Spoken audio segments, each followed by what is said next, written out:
आता काय करतात पोरं मग शिकत आहेत का? हो शाळा शिकतात नाही तिकडे शाळा जातात का तिकडे काय करतात काय त्यांना येतं का असलं दारं बिरं धरता येतात का नाही? नमस्कार मित्रांनो, मी मारुती काळदाते या माझ्या यूट्यूब चॅनलमध्ये आपल्या सर्वांचं स्वागत करतो. आज असंच इकडं नातेवाईकाकडे आलतो तर इथली ही नदी अशी तुडुंब भरली आहे. हे नदीचं पाणी पात्राच्या काठोकाठ भरलेलं आहे. बघा पाठीमागं दिसतंय तुम्हाला आणि समोर कोणाचं दिसतंय असं पाणी.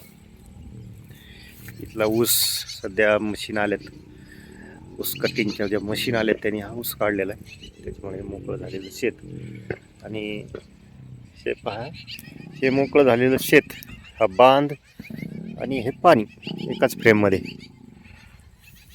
मग इथले शेतकरी काय म्हणतायत पाहूया जरा. चला, कोणता गहू पेरला? निर्मलला. निर्मल. हा निर्मल. बर, खत बित टाकून का तसाच? खत 15 एक गोणी टाकली. किती निघण येतात गहू अंदाज? ह्याच्यात 10 क्विंटलच्या पुढे निघालं. रस्त्यापर्यंत तुमचंच आहे नी? हा रस्ता बी आमच्याच आहे. ऊस किती निघला ह्याच्यात? ऊस निघाला ह्याच्यात 35 आणि खालच्यात 15. 35 टन ह्याच्यात निघला का? हा खालच्यात 15. एकर भर तर काय नाही, नाही चांगलं उत्पन्न निघलं ह्यात. मग हो एकर नाही, अर्धा एकर होते. हे नदीचं पाणी ना, हा हा म्हणजे तलावाचंच म्हणायचं. हा तलाव, खैरी तलाव. खैरी का शेळगाव? नाही पांढरेवाडी. पांढरेवाडी. अजून काही माहिती आपण ह्यांच्याकडून घेऊया. पोरं काय करतात आपण नेमकं? बरं काय आता शिकायत येतंय, शिकायत येतंय. शेतीत काम करायचं म्हणलं की लगे जातात घरात जाऊन बसतात आणि काय काम नाही धंदा नका. आता काय करतात पोरं मग शिकत आहेत का? हो शाळा शिकायच्यात. मग आता तिकडे शाळा जातात का तिकडे काय करतात त्यांना येतं का असलं दारं बिरं धरता येतात का नाही? कुठलं तर दार जात हा, म्हातारी माणसं दाऱ्यावर येते काय हा. वर सोर तर नुसतं लांबूनच. किती पिकवायचं आणि कसं काय काढायचं आणि काय लागतं त्याला शेतीला, त्यांना माहिती तर पाहिजे ना त्यातलं. तुमच्या मागं शेतीचं काय? आमच्या मग काय आता शेती विकून खायची आणि काय इकून काय राव, सुधारित करते ना पोरं, असं कसं? सुधारित करायला ही निसर्गाने तर साथ दिली पाहिजे ना. त्याला काय झालं, आपल्याला दिली आणि पोराला द्यायचे नाहीत काय?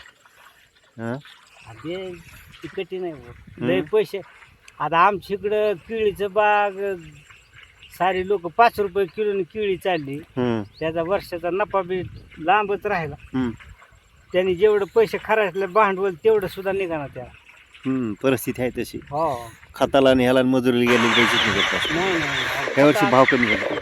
खताला भाव कांद्याची तीच परिस्थिती. हो, नाही, कांद्याचं तीच झालं. 1000च्या पुढंच भाव आहे खताला. काय बाकीच्या शेतकऱ्याच्या मालाला काय भाव नाही. उडदाला काय भाव गेला आता आमदा. सोयाबीनची काय परिस्थिती झाली. झालं हे निसर्गाने तर सारं धुवूनच नेलं, सारं खरडून जमिनी वाहवाल्या सारची झालं. सारं तोट्यात शेतकरी काय खरं. ऊसाला काय भाव भेटला होता? आता ऊसाला आता देईन तेव्हा खरं. आता पण तरी सांगितलं असेल ना काय भाव येत नाही ते. आता गेल्या वर्षी दिला 2800. आता वर्षी काय 3200 का काय? हा 3200 का 3000? आता मग आता 3200 तर काय कवाच दिला नाही अजून. हो आता इतक्या वर्ष झाला आम्ही ऊस लावतो तर पण काय 3200च्या वरी नाही, आपलं 28च्या वरी नाहीत गेल्या. देते ना भाव यावर्षी. आता काय लय कॉम्पिटिशन आहे कारखान्याचं बी. आज काय ते जिल्हा परिषदची निवडणूक आली मग त्या अशामुळे आहे की थोडंफार देते ना वाटतं. हा देते वाटते असं. तुम्हाला कारखाने कोणचे जवळ इथून? आता इथून आम्हाला 15 किलोमीटरवर सोनारी भैरवनाथ आणि इकडं हळगाव. हा, इकडे बी 10-20 किलोमीटर येतले. हा 15 किलोमीटर भरून. आणि पुन्हा इकडं कमलाई करमाळा. कमलाई हा 20-25 किलोमीटर, 30-40 किलोमीटर येईल. तरी तुम्हाला बरं आहे जवळ कारखाने, त्याच्यामुळे जरा जायला पटकन. अजून लोकांचे सुरू झाले तोपर्यंत तुम्ही का ऊस घालून हे पार रोटर हाणून त्याच्यात गहू पेरलाय, म्हणजे तुम्ही जरा फास्ट काम केलं म्हणायचं. हे आम्ही सुरुवातीची लागण आहे आमची. हा हा सुरुवातीची लागण म्हणलं की मुळी टाकायलाच आमचा ऊस जातो. हा, त्याच्यामुळे तुम्ही मोकळे झाले म्हणायचं हा. आतापर्यंत. मग सुरुवातीला टोळ्या रिकाम्या असतात पाऊस काळामुळं, लय आतमध्ये जात नाहीत टोळ्या. मग रोडवरचं ऊस तवाच उच्चारतात. मग त्याच्यात आमचं रोडवर आहे त्याच्यामुळं निघून जातं. तुम्हाला रोड काय इथं लगेच जवळच रोड आहे, हा, त्याच्यामुळे काय रोडवरच तुम्हाला वाहनं भरता रोडवरच येतात. असल्यामुळे काय. हो, रोडवर वाहनं भरता येतात. त्याच्यामुळं आमची दरवर्षी जातो लवकर. बरं आहे ना, सगळ्याच्या अगोदर मोकळे होतात, सगळ्याच्या बी मोकळे होते. हा, पैसे खाऊन पिऊन. लोकांचा ऊस तुटून जाण्या अगोदर तर तुमच्या हातात पैसे येत असतील. हा, आले का पैसे ऊसाचे की नाही अजून? नाही बरं. आणि खरीदलंच नाही काय. असं आहे का, त्याच्यामुळे राहिले का? नाहीतर आतापर्यंत पैसे आले असतील मग हा, नाही. 15 दिवसात का काय हा. देतात ना. गेल्या वर्षी ऑक्टोबरला चालू झाला. हा, आमदा झाला नोव्हेंबर मध्ये. नोव्हेंबरला चालू, म्हणजे एक महिना लेटला. हे आमदा तरी ऊस नाही राहायची 5-6 मसनी चालू झाला. हा, रोज बर्डीच्या ते 6 मशीन म्हणलं तर बघा ना, रोज एक मशीन 4-5 एकर घेतली. रोज. हो, मग 30 एकर रोज. बर, इथून कुठून चालू. बरं आहे 30 ना. एकर म्हणलं का पण त्याच्यामुळे तरी जरा सोपं झालं ना मशीन आल्यामुळे. हो, आता हे ऊस तर सगळा मशीननीच काढला नाही हो. हो, हे काय मशीननीच घेतला हे. सारे बरेच प्लॉट 12 मशीननीच चाललंय.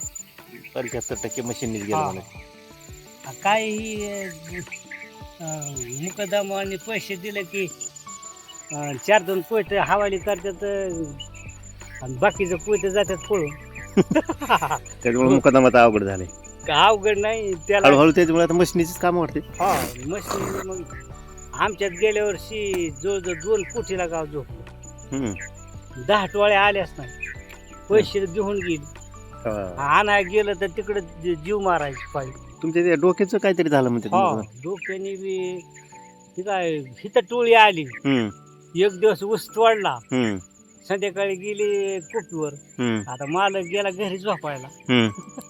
पहाटच नाही, रातचीच टोळी सारी पवत पाण्यातून पलीकडे गेली. त्या नदीच्या पलीकडे गेली. अलीकडल्या तिरावून पलीकडल्या तिराला पवत गेली. आणि तिकडे 4 चाकी बोलवली आणि बसली त्या गाडीत की गेली निघून.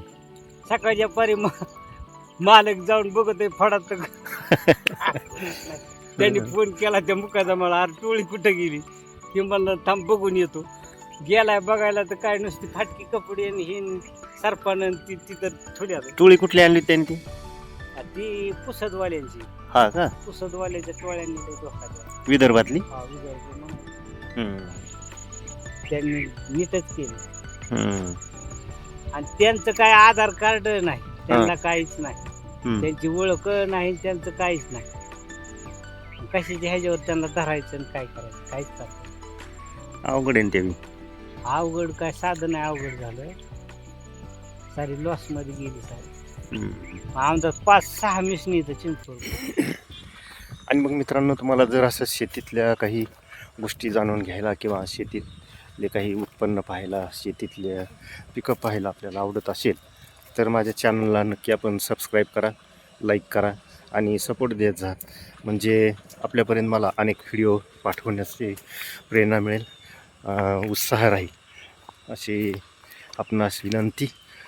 तर माझ्या व्हिडिओला लाईक आणि चॅनलला सबस्क्राईब करा. नमस्कार.